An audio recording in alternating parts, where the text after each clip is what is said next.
Assalamualaikum warahmatullahi wabarakatuh. Kami mahasiswa pendidikan sosiologi PPG Prasyabatan UNY tahun 2022 atas nama Isfi Lailino Hikmah dan Ari Apriyono akan mempresentasikan hasil pameran ujian akhir semester mata kuliah pemahaman peserta didik dan pembelajarannya. Semoga apa yang kami sampaikan ini dapat memberikan manfaat dan memberikan dampak yang positif bagi rekan-rekan yang menyaksikan pameran ujian akhir semester yang akan kami sampaikan. Pada kesempatan kali ini kami akan menyampaikan beberapa poin pada video ini dengan berbagai aspek. Yang pertama, bagaimana asesmen profil peserta didik yang akan ditangani. Kemudian bagaimana guru menyampaikan materi yang telah direncanakan melalui RPP atau modul ajar. Kemudian bagaimana output yang dihasilkan dari tindakan pelaksanaan pembelajaran, kemudian hal-hal apa saja yang telah dipelajari pada proses ini, dan bagaimana tips untuk menghadapi peserta didik dengan karakter yang beragam. Kemudian kami akan membahas poin-poin selanjutnya pada slide selanjutnya. Oke, baik, kita akan membahas dan memaparkan bagaimana asesmen profil peserta didik yang kita tangani di SMA Negeri 6 Yogyakarta.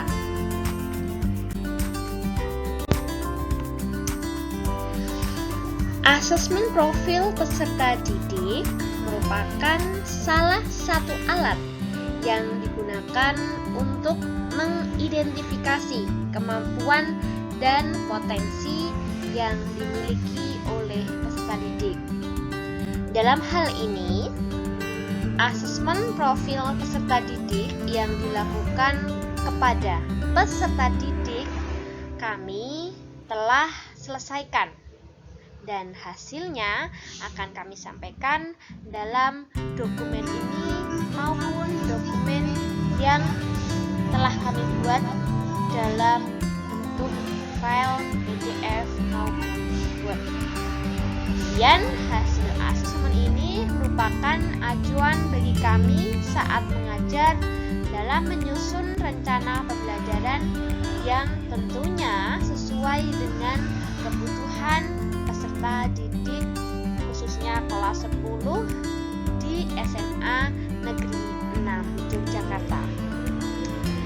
Dengan tindakan tersebut tentunya sangat membantu peserta didik dalam mencapai prestasi yang optimal maupun mencapai capaian pembelajaran yang dituju dengan mengetahui dan memahami kemampuan dan potensi yang dimiliki oleh peserta didik.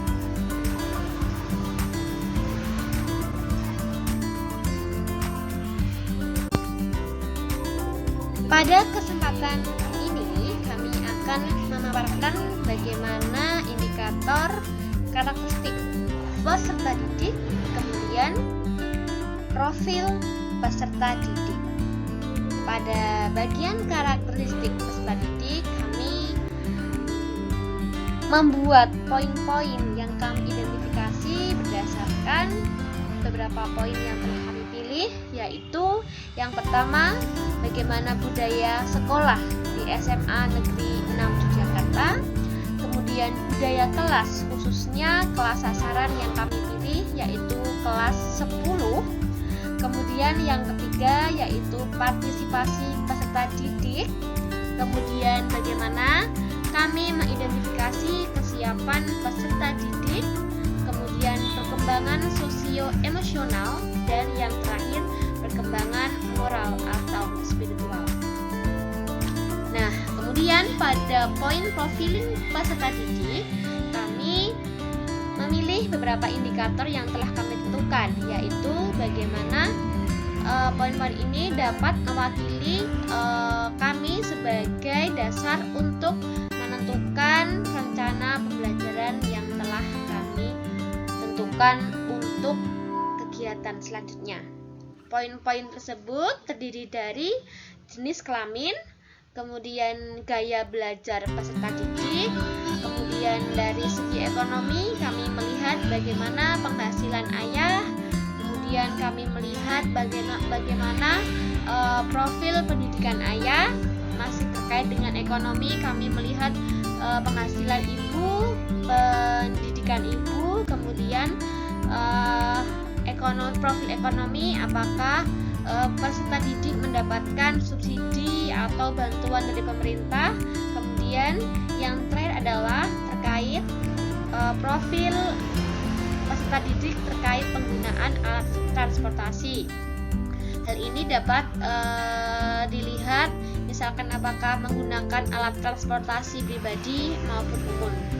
Nah, pada poin-poin yang telah kami sampaikan ini kami jadikan sebagai dasar acuan untuk kami mengetahui karakter dan profil peserta didik guna memudahkan kami dalam memetakan peserta didik berdasarkan karakter maupun acuan dalam pembuatan rencana pembelajaran di kelas yang telah kami pilih.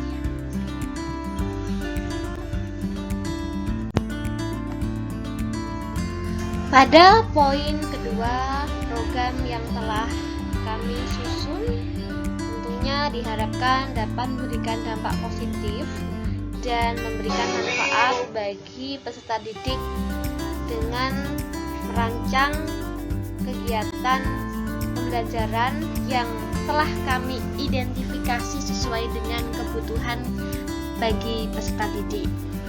Pada poin ini, saya Isfi Lailur Hikmah dan rekan saya Fanin Ari Apriyono telah menyajikan sedikit poin yang menjadi urgensi dalam model pembelajaran yang kami pilih berdasarkan strategi, metode, kemudian capaian yang ingin kami tingkatkan, media, dan alat evaluasi yang kami tentukan. Kami setelah melihat problem yang ada di kelas sasaran yang kami pilih, tentunya kami memutuskan strategi yang kami gunakan yaitu menggunakan flip learning atau kelas terbalik. Kemudian metode yang kami gunakan yaitu problem based learning.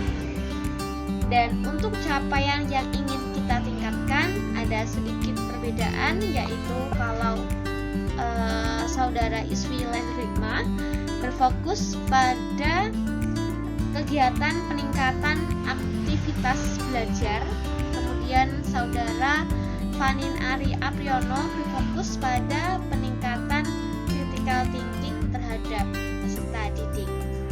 Nah, ini menjadi poin pembeda antara kami. Kemudian media yang kami gunakan sama, yaitu terintegrasi dengan Google Classroom ditambah dengan video, PowerPoint, dan literasi di Google.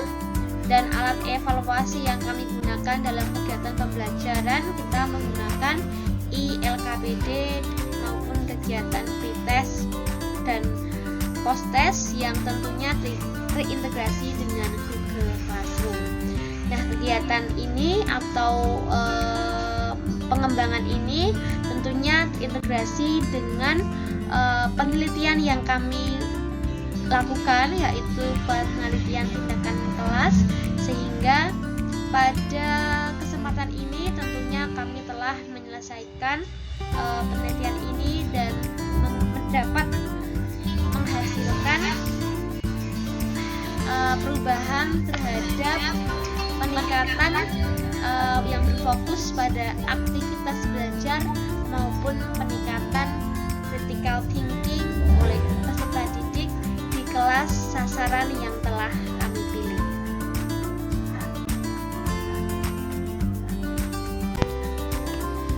Berdasarkan tindakan penelitian yang telah kami lakukan, tentunya output yang dihasilkan dapat dilihat pada tindakan penelitian tindakan kelas, yaitu pada kegiatan pembelajaran yang dilakukan oleh saya, Isfilain Hikmah, dengan menggunakan strategi flip dan metode PBL dapat meningkatkan aktivitas belajar peserta didik. Kemudian pada kegiatan pembelajaran yang dirancang oleh saudara Fanin Ari Apriyono menggunakan strategi flip dan metode PBL dapat meningkatkan critical thinking oleh peserta didik di kelas sasaran yang telah kami pilih. Nah, kegiatan ini tentunya dilaksanakan dan terintegrasi dengan penelitian tindakan kelas yang telah kami lakukan kurang lebih 1 bulan atau dilaksanakan dalam 2 siklus yang telah kami kerjakan.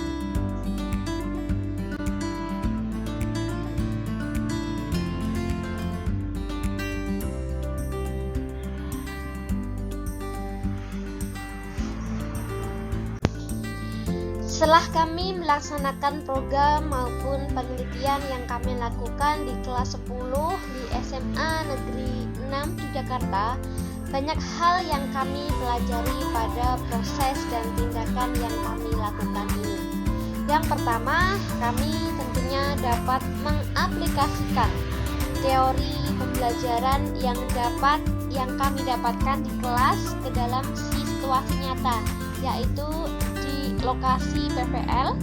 Kemudian yang kedua, kami belajar bagaimana mengelola kelas dan mengatasi masalah yang muncul dalam proses pembelajaran dengan mencoba untuk memenuhi dan memecahkan masalah tersebut menggunakan penelitian yang telah kami lakukan, yaitu PPK. Kemudian yang ketiga, kami belajar menyusun rencana pembelajaran yang efektif dan sesuai dengan kebutuhan peserta didik. Lalu keempat, kami belajar mengaplikasikan metode maupun model maupun strategi yang beragam, kemudian dapat kami sesuaikan dengan kondisi maupun kebutuhan peserta didik. Dan yang kelima, kami belajar bagaimana mengelola waktu, memanajemen waktu untuk mengatur tugas-tugas yang harus diselesaikan dalam proses belajar ini. Kemudian kami juga belajar untuk mengevaluasi hasil pembelajaran dan menyusun laporan hasil evaluasi. Kemudian kami juga belajar untuk bekerja sama dengan guru pembimbing atau guru pamong, dengan staf sekolah maupun dengan rekan sejawat pada kegiatan PPL PPG Prajabatan ini.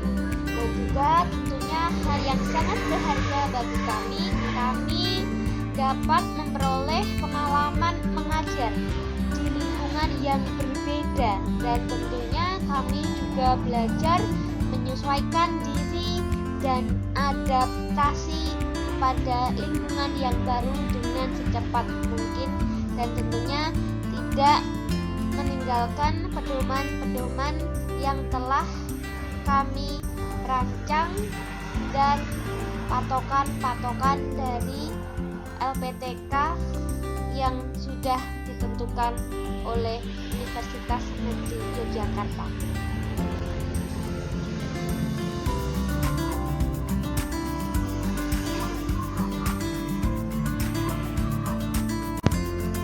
Nah, pada poin terakhir yaitu bagaimana tips yang kami berikan jika Bapak Ibu guru atau rekan-rekan yang melihat video ini berhadapan dengan peserta didik yang tentunya memiliki karakteristik yang beragam. Nah, pada saat ini generasi anak didik kita berada pada generasi Z. Nah, tentunya kita harus mengikuti dan selaras dengan perkembangan yang mereka ikuti. Sehingga tips yang kami tawarkan yaitu yang pertama, Bapak Ibu bisa menggunakan teknologi sebagai alat pembelajaran. Kemudian yang kedua, tawarkan pembelajaran yang terkait dengan dunia nyata. Lalu yang ketiga, berikan kesempatan peserta didik untuk berkreasi dan berinovasi sesuai dengan kemampuan dan minat yang mereka miliki tentunya. Kemudian yang keempat, pertahankan lingkungan pembelajaran yang diterima oleh peserta didik. Hal ini terkait dengan metode, strategi, kemudian pendekatan maupun gaya kita sebagai guru dalam proses pembelajaran. Bagaimana yang diminati, yang disukai oleh peserta didik. Nah, hal ini silakan dipertahankan atau ditingkatkan. Kemudian yang kelima yaitu buatlah hubungan yang baik dengan peserta didik sehingga mereka akan merasa nyaman, merasa dihargai, dan merasa memiliki kebebasan untuk meningkatkan inovasi maupun kreasi mereka. Dan yang terakhir yaitu pertahankan komunikasi yang efektif antara guru dan peserta didik. Nah, poin-poin ini yang dapat kami sampaikan terkait tips yang kami tawarkan terkait dengan bagaimana sikap kita atau treatment yang harus kita lakukan dengan menghadapi karakter peserta didik yang beragam.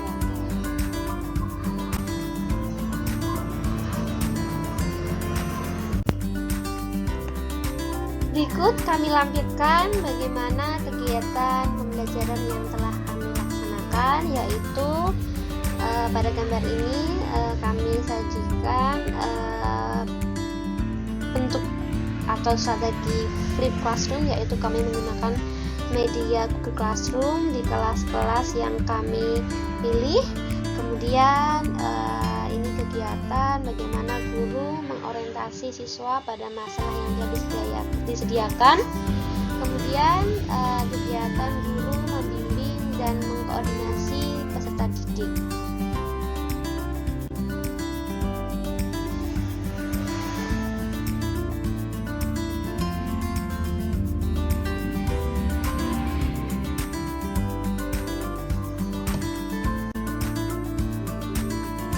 Kemudian lampiran yang kami sajikan yaitu kegiatan peserta didik dalam diskusi dengan mencari maupun menyelidiki data yang akan dibutuhkan, dan kegiatan terakhir yaitu kegiatan peserta didik dalam melakukan kegiatan presentasi.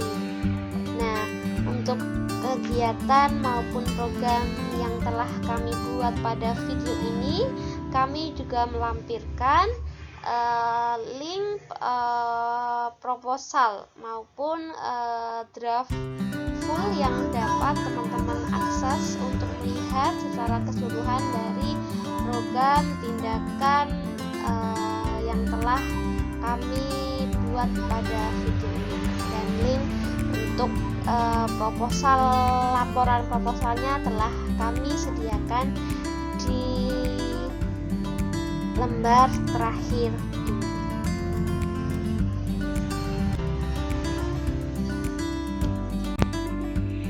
Di penghujung kegiatan ini, kami mengucapkan terima kasih kepada SMA Negeri 6 Yogyakarta yang telah menerima dan memberikan kesempatan bagi kami untuk melaksanakan kegiatan ini.